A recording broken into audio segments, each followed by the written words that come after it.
Good morning, everybody. Have you ever wondered how much carbon dioxide you release into the air each day? This would be your personal carbon footprint. Perhaps you may want to know how you create this footprint. Every time you do something that burns fossil fuels, you emit carbon into the atmosphere. If you're driving a car, if you're flying in a plane, running your furnace, or simply watching television, you are emitting carbon. Some people emit more carbon than others. Your individual carbon footprint is a part of the total emissions that you release into the air. By lowering your carbon footprint, it will help the world in their quest to reverse disastrous climate change. This is why it's important that we know our carbon footprint. As Christians, however, we create a type of carbon footprint which I will title our spiritual carbon footprint. I'll use an Old Testament story to illustrate the point. Let's talk for a little bit about the struggles of King Saul and David. Now, there was a time when Saul was very fond of David. In fact, one time he had taken David in to be a part of his household. Saul had defeated enemies, and he even wanted David to be placed in charge of his army. David married his daughter, Michelle, and he was best friends with his son, Jonathan. But Saul's feelings began to change in a negative way. God had chosen David to be the next king, and for this, Saul deeply despised him. So much so that he pursued him for years. The hatred became so great that Saul tried to murder David, not once, but twice. From Saul's perspective, David was considered to be an enemy of the state. Now, on the other hand, this is how David saw things. The Lord was the one who chose Saul to be king, and he refused to go against God's will. For you see, on one occasion, David did have a prime opportunity to kill Saul, but he chose not to, saying that as surely as the Lord lives, the Lord himself will strike him, or his time will come, and he will die, or he will go into battle and perish. But God forbid that I should lay a hand on the Lord's anointed. And this is found in 1 Samuel chapter 26, verses 10 and 11. David believed that Saul was in God's hand, and that is where he was willing to leave things, in God's own hands, to be dealt with in God's own way. While being pursued, yes, David had many opportunities to kill Saul, but he refused to fall victim to Saul's deep jealousy and hatred. And it certainly didn't help when the soldiers were returning home after David had killed the Philistine. The women came out from all the towns of Israel to meet King Saul with singing and dancing, but Saul heard the lyrics like a dagger to his heart. As they danced, they sang, "Saul has slayed his thousands, but David has slayed tens of thousands." To his great detriment, this further enraged Saul as he became consumed with envy and jealousy. In addition, Saul was beginning to lose his faith in God. He could not accept the fact that God had chosen David to be the next king. In his mind, this was an honor which should have been bestowed upon his son. To the contrary, David had both great faith in both God's plan and in God's timing. So as long as God wanted Saul to be king, he would be king. He would not take matters into his own hands, but as life would have it, Saul did eventually die in battle, according to God's own time. This was a great relief to David, but Saul's death was bittersweet because also in this same battle, he lost his closest and dearest friend. He lost Jonathan. David's life was a tremendous story of twists and turns. As a shepherd boy, David, armed only with a slingshot and a single rock, had slayed a giant, and not just any giant, the giant Goliath, who struck terror in the hearts of the Hebrew people. No one, with the exception of David, would dare to come up against him. As a teenager, he was anointed by Samuel to be the future king. In years to follow, however, he was relentlessly pursued by Saul, and still during the years in which he struggled to maintain his safety, David refused to enact vengeance. In fact, on one occasion, David got so close to Saul that he was able to cut fabric from his robe, but he would not harm him. But as God had commanded, David went from being an ordinary shepherd boy to being the king of a great nation. This is just a small sampling of David's experiences as he created his spiritual carbon footprint. Truly, life for him had its challenges, but the one challenge he refused to yield to was the challenge to relinquish his faith in God. But just when you think David could not have been more devoted in his desire to honor the will of God, he made another, yet unimaginable gesture. You see, it was customary for the new ruler coming into power to totally eliminate the family of his predecessor. But David, in the spirit of his faith and love for the Father, David recalled the friendship he had had with Jonathan, and he asked, "Is there no one alive from the house of Saul to whom I can show kindness?" Are you kidding me? David wants to show kindness to Saul's family after the way he had been treated? But upon learning that the son of Jonathan, who was a cripple, was living in a distant land, David ordered that the child be brought to the palace. The child, whose name was Mephibosheth, was brought to David. Imagine the fear and dread that Mephibosheth must have felt. He knew what the traditions were, and he was just trying to live the rest of his life flying under the radar and caring for his own personal infirmities. But to his surprise, David said to him, "Do not be afraid.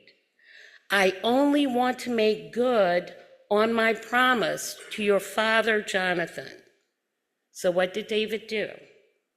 He opened up his home to Mephibosheth, making this declaration that he would always dine at the king's table. In addition, David restored to Mephibosheth the land that once belonged to his grandfather Saul. In short, David took someone who should have been his enemy, welcomed him in, and made him a part of the family.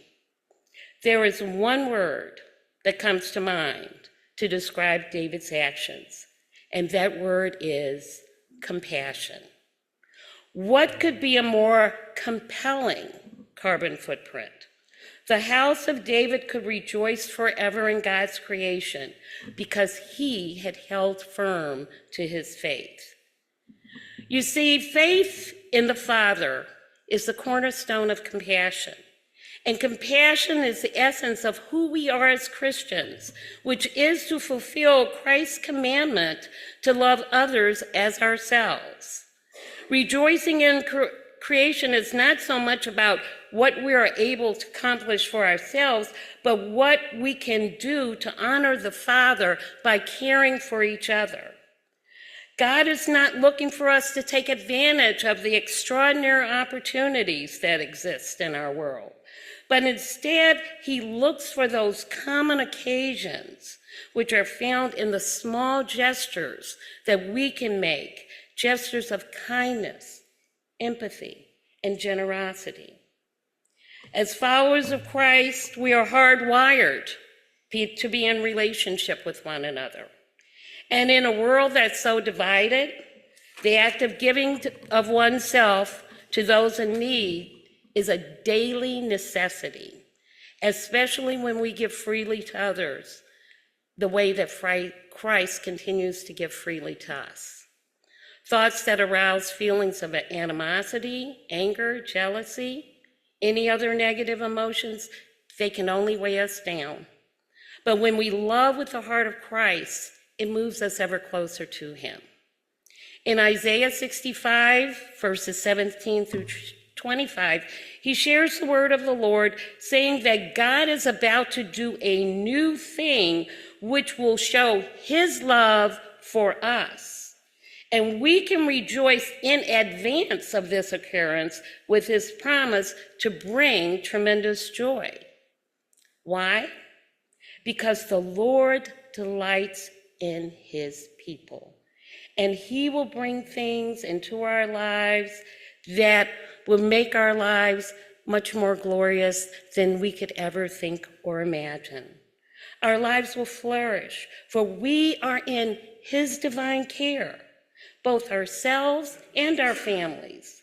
The Lord promises to fulfill our needs even before we have the opportunity to make the request. And friends and enemies alike will live in harmony, because sometimes we don't like to believe it, but we're all God's children.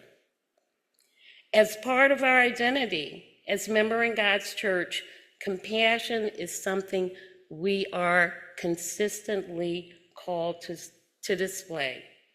Matthew 7, verse 12 tells us that whatever you wish that others would do to you, do also to them, for this is the law.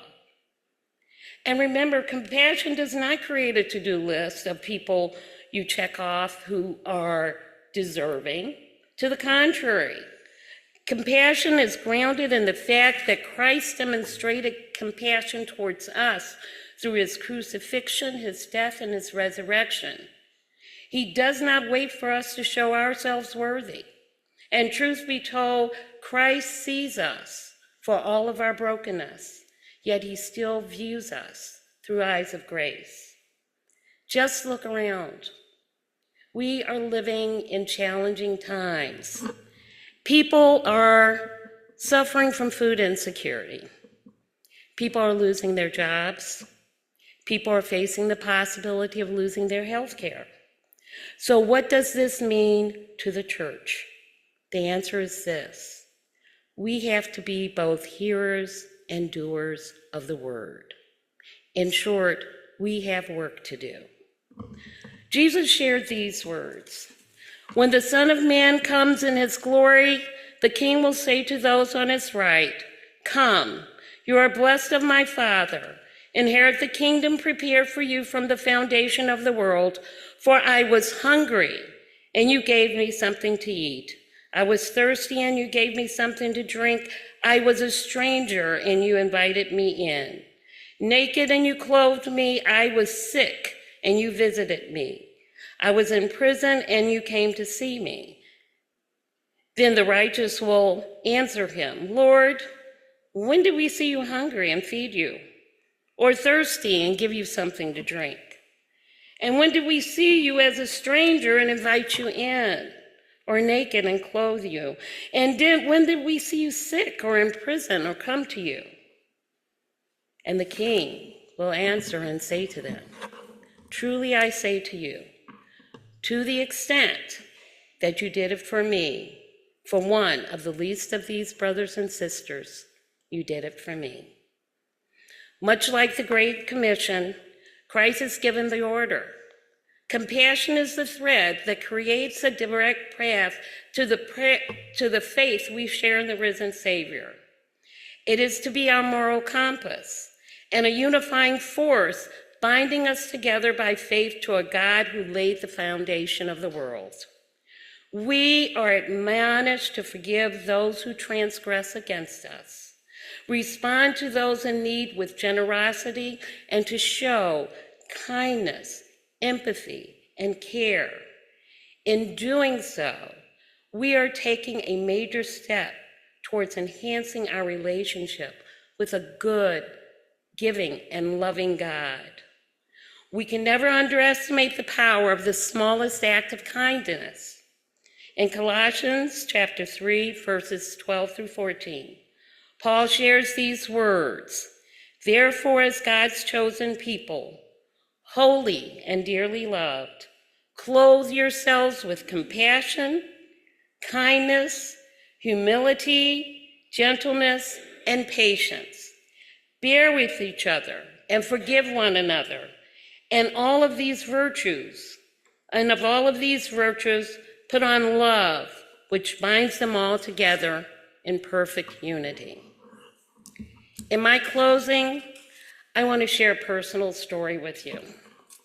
Before the pandemic hit, I was fortunate enough to have the opportunity to go on a mission trip to Uganda, where I worked with a group from a Methodist church in Northern Virginia. During the day, we worked at a school that the church sponsored, and for our meals and in the evenings, we went back to our hotel. One evening, our transportation was late picking us up, and the kids were thrilled because we would have an opportunity to share their evening prayers with them. And I thought to myself, this is going to be nice. But it wasn't nice. It was amazing. It was truly, truly amazing. Note that the children, ages maybe 5 to 13 years old, under no adult direction, totally unscripted, brought out their musical instruments, mostly homemade, assembled themselves, and under the dark sky, glistening with stars, they began to sing praises to God.